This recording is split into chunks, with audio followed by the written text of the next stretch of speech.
गाना एक्चुअली स्वच्छ भारत को लेके है, क्योंकि अभी ये बहुत बड़ा मुद्दा है कि हमें अपने देश को स्वच्छ बनाना है।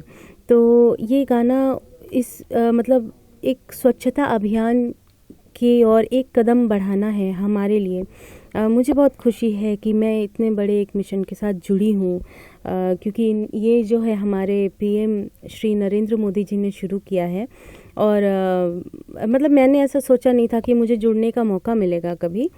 तो मुझे श्री पी नरहरि जी ने ये मौका दिया स्वच्छ भारत के साथ जुड़ने के लिए, तो मैं उनको बहुत बहुत थैंक यू बोलना चाहती हूँ। ओके सर, आप क्या कहना चाहेंगे?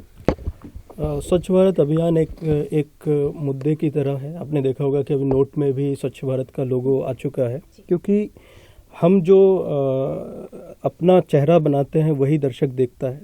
तो मेरा वही मानना है कि स्वच्छ भारत को हम जितना बेहतर बनाएंगे उतना ही ज़्यादा बेहतर हम दुनिया को दिखा पाएंगे। तो एक बहुत जिम्मेदारी के साथ हमने कोशिश की है कि एक बहुत खूबसूरत सॉन्ग बनाएं और हम लोगों तक इसको पहुंचा सकते हैं। तो यही कोशिश हमने पिछले 2 महीने से लगातार अलग अलग कॉम्पोजिशन के थ्रू किया और एंड में जाके इस गाने को हम एक रूप दे पाए हैं। और जब हमने जो कि बहुत ही ब्यूटीफुली कंपोज किया हमारे ऋषिकेश भाई ने, इनके साथ मैंने पहले भी बहुत काम किया है, तो इन्होंने इतनी सारे ऑप्शंस दिए और सारे अच्छे थे। हम लोग ये सोच रहे थे कि ये भी अच्छा है, ये भी अच्छा है। तो फिर फाइनली हम सबके एक डिसीजन के बाद बोला नहीं, ये बहुत अच्छा है। जो बहुत अच्छा है वो इतने बड़े कॉज के लिए हमने यूज़ किया है। तो कितना लगी मानती हैं आप खुद को? बहुत लगे, बहुत एक्चुअली, बिल्कुल बहुत ज़्यादा। एक्चुअली मैं हमेशा से मतलब सोशल कॉज कोई भी हो, मैं हमेशा से जुड़ना चाहती थी, सुनती थी सबके बारे में है। मुझे ऐसा लगता था कि मुझे कब मौका मिले। तो मैं बहुत थैंक्स बोलना चाहती हूँ श्री नरहरि जी का एंड अपने ऋषिकेश भाई का, जिन्होंने इतना सुंदर गाना मुझे दिया है। और हमारी दिली ख्वाहिश है कि हम लोग इस गाने को नेशनल एंथम बना सके। सर, किस तरीके से आपने पायल जी को चुना? एक्चुअली हमने कुछ टाइम पहले एक सॉन्ग किया था, क्योंकि जो बाजीराव में गाना गाया था इनने, वो सॉन्ग काफ़ी पसंद किया गया था, क्योंकि वो थोड़ा सा क्लासिकल टच भी था उसमें।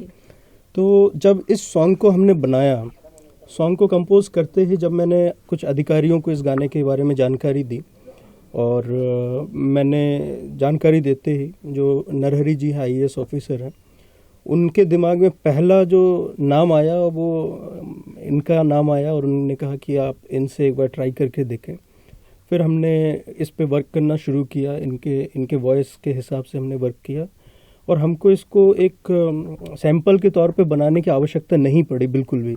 1 टेक हमने किया और 1 टेक में हमने उनको सुनाया, उनको काफ़ी पसंद आया और हमने इस पे वर्कआउट शुरू कर दिया। और ओके सर, मोदी जी को भी सुनाने वाले हैं ये गाना? बिल्कुल, हम इस सॉन्ग को जितने भी लीडर्स हैं जो स्वच्छ भारत के अंतर्गत जुड़े हुए हैं, सबको हम सुनाने वाले हैं। साथ में हम मोदी जी को CD के रूप में और एक चिट्ठी के माध्यम से उनको जानकारी देंगे कि हमने इस टाइप का एक सॉन्ग बनाया है, और हमारी पूरी कोशिश है कि इसको एक स्वच्छ भारत का नेशनल एंथम के रूप में पूरा देश इसको जाने और पूरे देश में ये चलाया जाए। और हमने इसके लिए बहुत सारे माध्यम अपना रहे हैं हम, कि इसको किस तरीके से प्रमोट करना है, किस तरीके से इस गाने को लाना है। इसके लिए हमने सबसे पहले सोशल मीडिया के जितने भी प्लेटफॉर्म्स हैं उन सबको चुना है, क्योंकि सारे लोग आज उसमें जुड़े हुए हैं। तो उसके माध्यम से हम लोग लोगों तक पहुंचाएंगे। फिर हम लोग FM का सहारा लेंगे और TV का सहारा लेंगे, ताकि हर गली और हर मोहल्ला ये गाना पहुंचे, एक व्यक्तियों के पास पहुंचे ये सॉन्ग। सर, स्वच्छ भारत जो नोबल कॉज है वो मतलब जगह जगह पहुंचाने के लिए, अगर कोने कोने सर भारतीय के लोग के लिए, उसके लिए कुछ प्लानिंग की है आपने? स्वच्छ भारत अभियान के लिए मैं आपको जानकारी देना चाहता हूं कि मोदी जी ने पिछले 3 साल से इस अभियान को जब से चलाया है, तो इसके लिए वो एक अलग तरीके का प्लानिंग भी कर रहे हैं कि हर साल स्वच्छता सर्वेक्षण कराते हैं वो। तो सबसे पहले उन्होंने कुछ शहरों को लिया, दूसरी बार में 100 सिटीज़ को लिया स्वच्छता सर्वेक्षण में, और इस साल अभी स्वच्छता सर्वेक्षण चल रहा है, जिसका रिजल्ट हो सकता है कि जनवरी एंड तक या फरवरी में आ जाएगा कि किस सिटी को सबसे बेहतर रिजल्ट मिलेगा, नंबर 1 पे कौन होगा। तो इस साल 500 सिटीज़ को सरकार ने चुना है स्वच्छता सर्वेक्षण के लिए। तो क्योंकि आपने सुना भी होगा, मोदी जी ने पिछले कुछ टाइम पहले कहा था कि हर सिटीज़ को अगर रैंकिंग मिलेगा तो दूसरे सिटीज़ और बेहतर रिजल्ट देंगे। तो इससे क्या होता है कि हर सिटी बेहतर करने की कोशिश कर रहा है, और इस साल जैसे 500 सिटी है, नेक्स्ट ईयर थाउजेंड्स आएंगे, तो ये दिन ब दिन और बढ़ता जाएगा। तो बहुत सारी मेहनत है इसमें, ना सिर्फ अधिकारियों की, ना सिर्फ हमारे प्रधानमंत्री जी की, बल्कि आप जैसे लोगों की और हम जैसे लोगों की, हर इंसान की जो देश में है, क्योंकि हर किसी की जिम्मेदारी है अपने देश को और अपने घर को स्वच्छ रखना। अपने देश को हमें अपना घर समझना होगा, क्योंकि हम अपने घर में कभी भी कुछ कचरा होता है, अरे ये क्लीन कर देते हैं, लेकिन हम लोग ये नहीं सोचते अरे देखो हमारा देश गंदा हो रहा। वो लोग नहीं सोचते उस टाइम पे, क्योंकि लोग सिर्फ अपने घरों के बारे में सोचते हैं। तो हमें अपने देश को घर समझना पड़ेगा, जिसके अंतर्गत हम ऐसा फील कर सकेंगे कि ये हमारा घर है, इसको हमें स्वच्छ रखना है।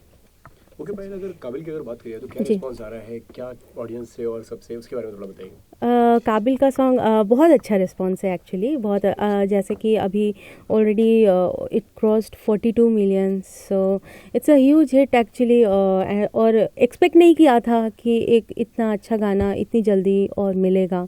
सो I am so happy for that कि सबको इतना पसंद आ रहा है, इतने ट्वीट्स आ रहे हैं और सब लोग बहुत ज़्यादा पसंद कर रहे हैं। कहीं पे भी मैं कहीं जा भी रही हूँ तो मैं FM पे अपने सॉन्ग सुन रही हूँ, या मैं कहीं जा रहा हूँ, कहीं पार्टी चल रही है और कहीं आवाज़ आ रही है तो मेरे गाना बजता है तो बहुत अच्छा लगता है। ओके, सबसे अच्छा कॉम्प्लीमेंट किससे मिले अभी आपको काबिल के लिए? काबिल के लिए जी मुझे ऋतिक जी से मिली हैं, क्योंकि उन्होंने फर्स्ट टाइम जब ये गाना सुना था तो उन्होंने एक बार में ही बोला था what a voice, we are not going to change this voice. And जिन्होंने रिक्रिएट किया है गौरव रोशन इस गाने को, क्योंकि ओरिजिनली कंपोज किया राजेश रोशन जी ने। इतना बड़ा आइकॉनिक सॉन्ग था, तो एक रिस्पॉन्सिबिलिटी बन जाती है हमारी, जब इतना बड़ा एक गाना मिलता है तो इसको हम और क्या अच्छा कर सकते हैं। क्योंकि कंपेयर हम लोग नहीं करेंगे, क्योंकि वो किशोर दा थे, उनके जैसा कोई नहीं। तो हमने सोचा कि एक हम लोग अपनी स्तर से हम एक ट्राई करते हैं कि होपफुली थोड़ा अच्छा लगे सुनने में सॉन्ग। तो हमने ट्राई किया, सबको बहुत पसंद आया एक्चुअली। राजेश जी को भी बहुत पसंद आया, राकेश जी को, सब लोगों को, एवरीबडी लव्ड इट एक्चुअली। तो ओवरऑल रिस्पांस बहुत ज़्यादा अच्छा है।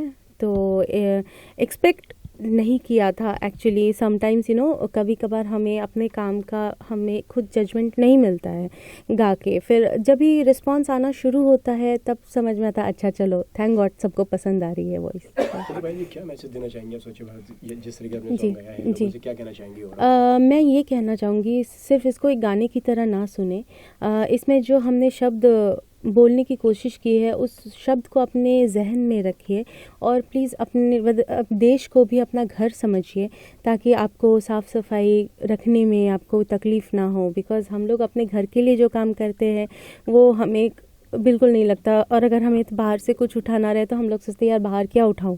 या बहुत बार ऐसा भी देखा गया है कि मैंने खुद कितनी बार देखा कि मैं जा रही हूँ, किसी के हाथ में पैकेट है, सपोज़ कोई चिप्स ही हुआ या बिस्किट हुआ या कुछ भी, ऐसे रोड पे साइड में देखा बहुत सारा गिरा हुआ, ऐसे गिरा देते हैं नॉर्मली।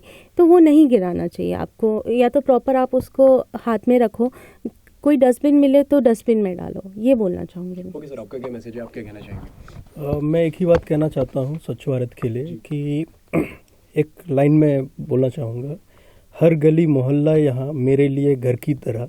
जिस दिन हर इंसान इस तरीके से सोचेगा उस दिन स्वच्छ भारत मेरे ख्याल से सफल हो जाएगा।